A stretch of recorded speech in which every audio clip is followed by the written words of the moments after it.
Congressman Kevin McCarthy, McCarthy. First of all, thank you all for joining me today. You know, during the campaign to become the congressman for the 20th district, especially after redistricting with the new lines, I made a promise that we would open an office in Clovis. This district goes from Clovis down to Bakersfield, with the largest population being in Clovis and Bakersfield. So I'm very proud to say it's another promise being kept, that our office is up and running in Clovis. I'm very proud of what we've been able to accomplish even this short amount of time. Lots of times people could put how people vote aside, but what people really need, regardless of where they stand, is when they need to interact with government, have a problem with the IRS, have a problem with a passport and others. We've been able to almost do 200 cases out of this area up here with Clovis, almost have them all closed now. So the one thing I've always wanted to pride myself on is constituent services. Regardless of where you are, if you live in this district, we want to represent you. We want to be your voice and make sure you have an ability to solve any federal problems, and that's what we continue to work on. Inside Congress, we're now in what is called the August recess back in the district. I come back almost every weekend, but we've been in office now in the new majority for more than 200 days. And so when you measure that, these first 200 days versus the last Congress. In the last Congress, Democrats did have the majority. It was under Speaker Pelosi. The Democrats also controlled the Senate and they controlled the presidency. But if you look at the number of bills passed, especially when it comes to policy, more bills have passed in this Congress than the Congress before. More bills have become law, which people would think that's pretty difficult because Republicans have a 5-seat majority just to pass something. But to get that bill passed through the Senate and then signed by the president, yes. More have been done now, more productive, more accountability. And one thing that we've always promised running for office in the last year is a commitment to America. We've been able to pass the Parents' Bill of Rights. We've been able to pass H.R. 1, which is energy independence for America, that we can lower the price of energy and create more economic ability in America. We were able to pass a bill to secure our border. We were able to deal with the debt ceiling for the first time, actually cut spending in Washington, produce at the same time work requirements, help people lift them out of poverty, be able to cut back on those IRS agents that the president wanted to go and pass and audit every individual. So there's a lot of successes along the way. There's a lot more work to be done. Right before we left in the appropriate process, a work that Congress needs to do every year, but they haven't been doing. We know before I came in, they were doing these omnibuses, meaning putting all these bills in the last days of Congress, right before Christmas, a few people writing, nobody able to read them. We changed all that. We're now doing our work. We passed our first appropriation bills. One of the first things I did when I took office was to open the Capitol back up for the people. It is the people's house. I'm proud of the fact. I changed the rules where members of Congress now have to go to work, that bills have to go through committee. And also a number of items that I wanted to change to make sure that these bills weren't passed thousands of pages and nobody can read them. Now we hold it and give 72 hours, not just for members to read it, for America to read the bills as well. It's just a new way of doing business in a new Washington to reflect what the people across America has told us, and will continue to fight to represent you. So that's what I'm just here listening as I met with a lot of community leaders throughout the day, throughout Clovis, ways that I could better represent this region in this area. And that's what I'm out doing today. So let's open it up and take some questions. So who did you have today visiting you? I mean, we saw local dignitaries. You had some local dignitaries. Before we had people within community leaders when it came to veterans, when it came to law enforcement, came to mayor. I try to get from community planning and others. I try to look at ways that I could be more helpful interaction, be it infrastructure, from mental health, from dealing with veterans and others. So it's an opportunity to meet with more people here, get more questions to be answered, but also updates on from city manager and others. Congressman, I want to get your reaction to a major story in the area this week about these labs discovered in Reedley and the connection to China. Does that concern you, and have you been talking to the likes of the governor's office and the attorney general's office to see what kind of investigation is going on? This is very disturbing. I met with a number of leaders here from county to city and others about this. What can be real concerning is what was going on in that lab, what was not being reported in that lab. The funding of that lab is, I know the FBI is involved now as well. One of the first things I did becoming speaker was to create a select committee on China. I want to make sure it was bipartisan. I think one of the biggest things that we have failed at through the years is we have not spoken with one voice. When you look at what's going on in our own soil, what's going on in our own background here, here is a lab that is studying, doing things that they did not have jurisdiction or policy or rights to. But if it wasn't for code enforcement or a fire, we would have never known about it. They were selling test kits that weren't right. They were doing research that wasn't allowed. My concern is to get to the bottom of what happened here, but also look is where is this happening other parts of this country as well. And I'm going to take this back to the Select Committee on China in dealing with it as well and working with the FBI. Are you aware of these labs popping up? Are they a problem? Are you aware of other labs like this? There's more than just this, and it's more than just labs from what China has been doing in America. On our college campuses, on the spying, on the stealing of our technology. We've watched spies build relationships with members of Congress. With Swalwell, we've watched Chinese, the driver for a decade for Feinstein was a Chinese spy as well. But to have a lab in this neighborhood, to be studying, we all know where COVID came from and the other damage can be done with the modification of mice in there. Why were they doing that? The code specs of how they were studying these different diseases that could be transmitted out into the area was very concerning, but going beyond what the scope they're allowed to. Now we're finding out that the governor of California provided him with $360,000 in this process too, and wanting to move. So there's a lot of more questions that need to be answered, and I'm going to follow up with the FBI to make sure we can find not only what happened here, but if it's happening anywhere else. Mr. Speaker, what is your level of concern when it comes to maybe there's rumors that it could be Chinese nationalists. There's also rumors that they're infiltrating the Central Valley. As being part of this district now, what will you do personally to get to the bottom of it? This is a great question. This is something I've been worried about for quite some time, not just for the Central Valley, but for America itself. I've watched what the Chinese have done just throughout the years. That's why I created the Select Committee on China. And I went to Hakeem Jeffries, the Democratic leader before I was even Speaker, telling him what I wanted to do. I tried to create this under Speaker Pelosi, and I got the entire idea of why to do this with walking the grave sites of Normandy on the 75th anniversary. Because I thought as a policymaker, what could people in my position have done that that day never would have taken place? And it's not a week or month before it comes to a situation as that. It's the decades before. And I've watched the avenues of China come in and steal our technology, not just when you think militarily, but our advancements when it comes to agriculture, going on to our college campuses, into many of our businesses at the same time. And when I tried to work with then Speaker Pelosi to get it done, it took me 8 months, and she finally said yes, but we brought the Washington Post in to interview the members. The night before we were going to announce it, she stopped it and said no.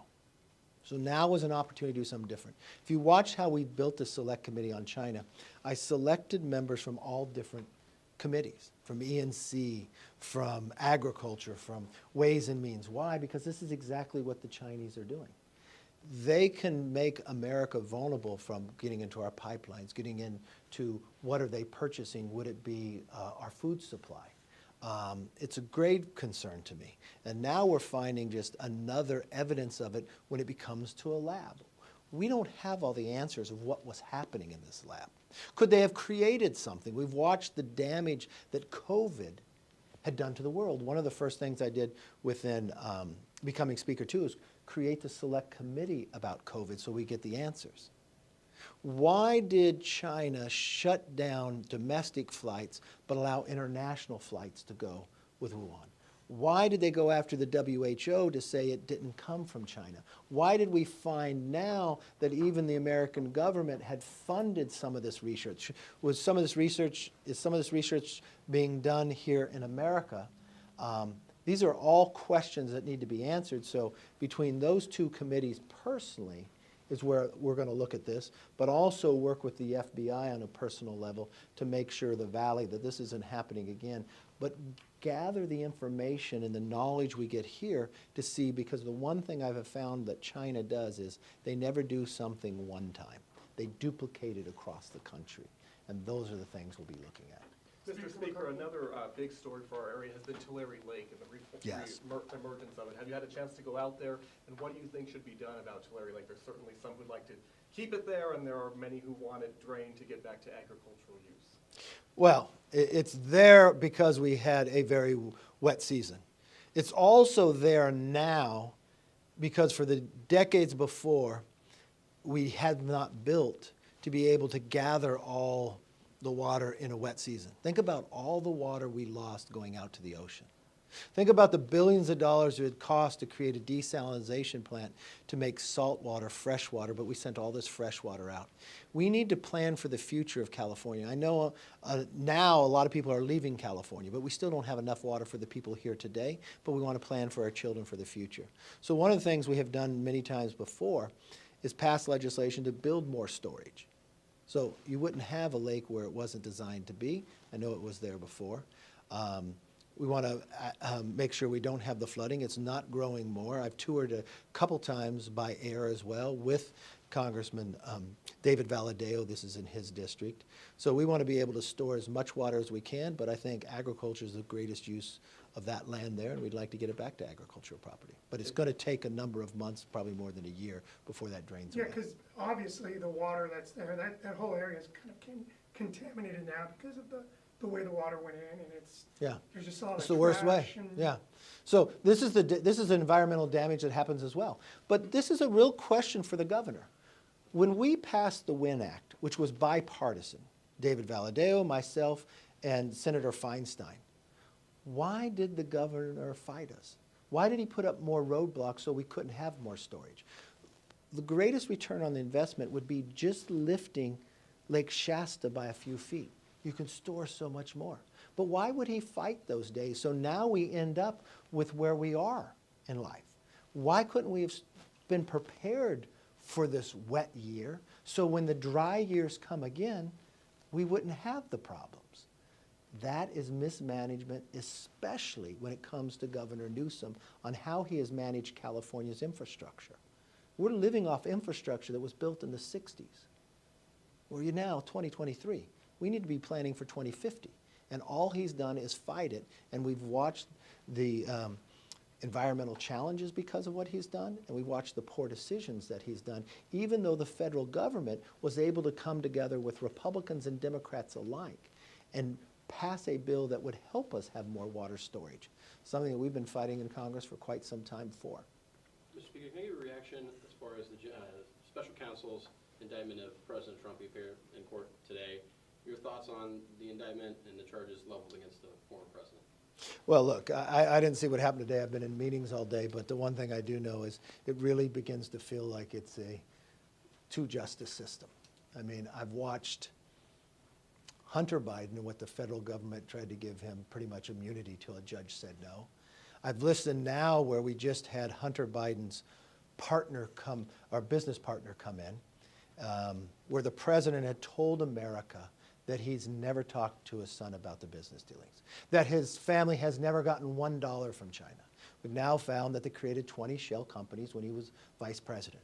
We've now found that the business partner says the vice president called in 20 times. We now found that the vice president went to dinner, a little pay to play.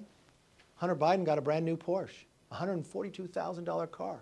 Hunter Biden got millions of dollars after the one dinner with the oligarch from Moscow. So it seems a little pay to play. And then when the IRS, which I've dealt with many cases with the IRS for our constituents, I've never known them to let the statute of limitations run out, especially when you're supposed to pay hundreds of thousands of dollars you did not disclose beforehand. But that's what they want to do to the Biden family. It just seems to me, if you're part of Biden Inc., you got to pay to play, and now you got a federal government that lets you off on it, and everybody else gets treated differently. I just think that's wrong. Look, you were in the building on January 6th Yeah. when everything went down, and the president's kind of, he didn't really dissuade anybody from going down to the Capitol, and as we saw, it wasn't a bunch of tourists enjoying a, January afternoon. I mean, you were there, you saw, I would imagine you were a little bit worried at times. I mean, Yeah, I think there's a correlation there. there's a correlation there, but what's interesting to me is after January 6th and the investigation that came forth, we found a lot of problems. We found that the Capitol Police were not supplied properly. We found that the warnings ahead of time from the bombs being dropped and the FBI is getting warned, they never told the Capitol Police. We found that the riot gear for the Capitol Police were locked in buses down below. We also found that the speaker at the time, and maybe the mayor, didn't allow the National Guard to be up there. So there were a lot of mistakes along that way that day. And what we found with the report, even from on the Senate side, a bipartisan one, the failure of the leadership of the Sergeant of Arms under the direction of Speaker Pelosi. I was minority leader that day. Do you know how many times the Sergeant of Arms ever met with me, or even called me that day, or even after he was fired? 0.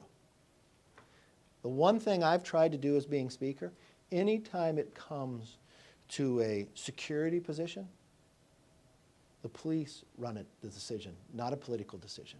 When I'm going to get briefed about a threat, I call the minority leader in to get the exact same briefing I'm getting together. It shouldn't be a political place. And unfortunately, the old Washington was. The good thing is, this new Washington is not. I'm going to continue to fight for the American people, that it's the people's house, and at the same time, people are going to be protected. Mr. So, Speaker, yes. would you support the pardoning of those who've been convicted of January 6 crimes? I don't have the power to pardon, so I don't know. Last question. You were asked about the Trump arraignment today, but you went right to Hunter Biden. So the question is, do you see those cases in the justice system as equivalent? Okay, to be fair, I was asked about that, but what was my first answer? I didn't get to see what happened today because I've been meeting. So your first response back to me isn't true. So I answered the question he asked me, and I stand by my answer. Do Yes. you think Trump will be acquitted, full stop, on all charges of the 3 indictments? From what I see now, they seem totally political. What's interesting to me, why didn't Garland, he seemed like he was going to do nothing about this for the first 2 years. It seems as though every time Trump goes higher in the poll, he gets a new indictment. It seems to me, after you learn of the real dealings behind the Bidens, the next day he gets indicted. Anytime there is new information, the federal government just seems to have a 2-tier system. And look, I have the honor and the privilege to serve in Congress. The building itself sits directly across from the Supreme Court. There's Lady Justice there. She has a scale and she has a blindfold on.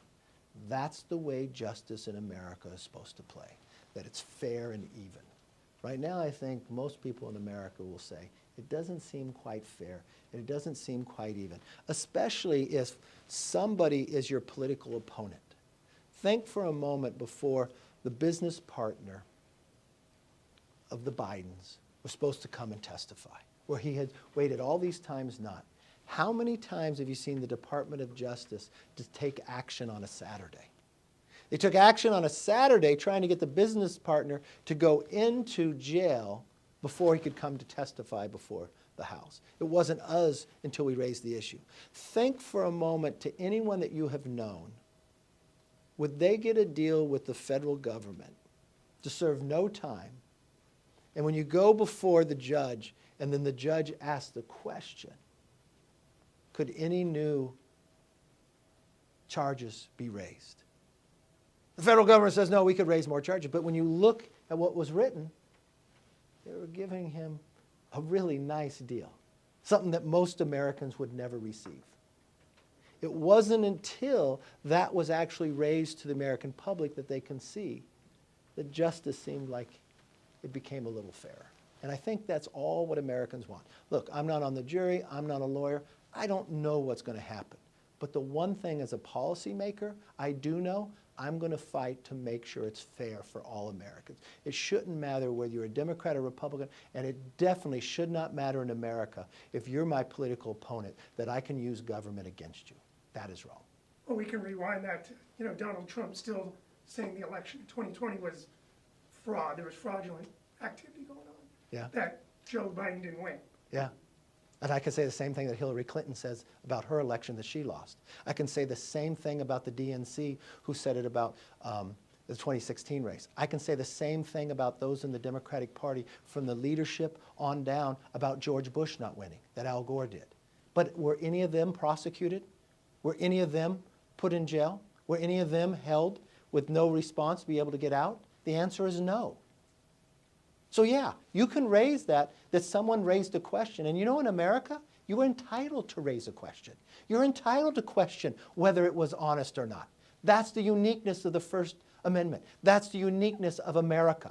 But you know what? You shouldn't be prosecuted for your thoughts. And the difference here is when Hillary Clinton said it, nothing happened to her.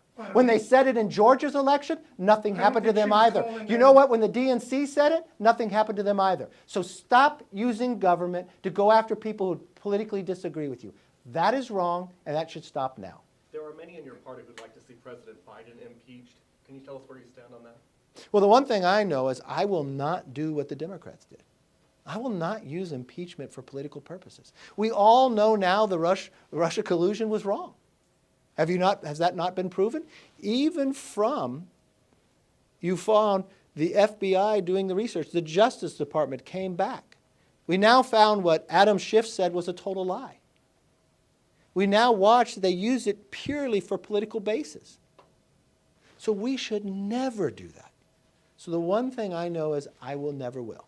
But the one thing about Congress, we have the right to have oversight. That means Republicans and Democrats alike. And if you watch what we've been able to do, you have an individual, an informant that the FBI still pays to this day.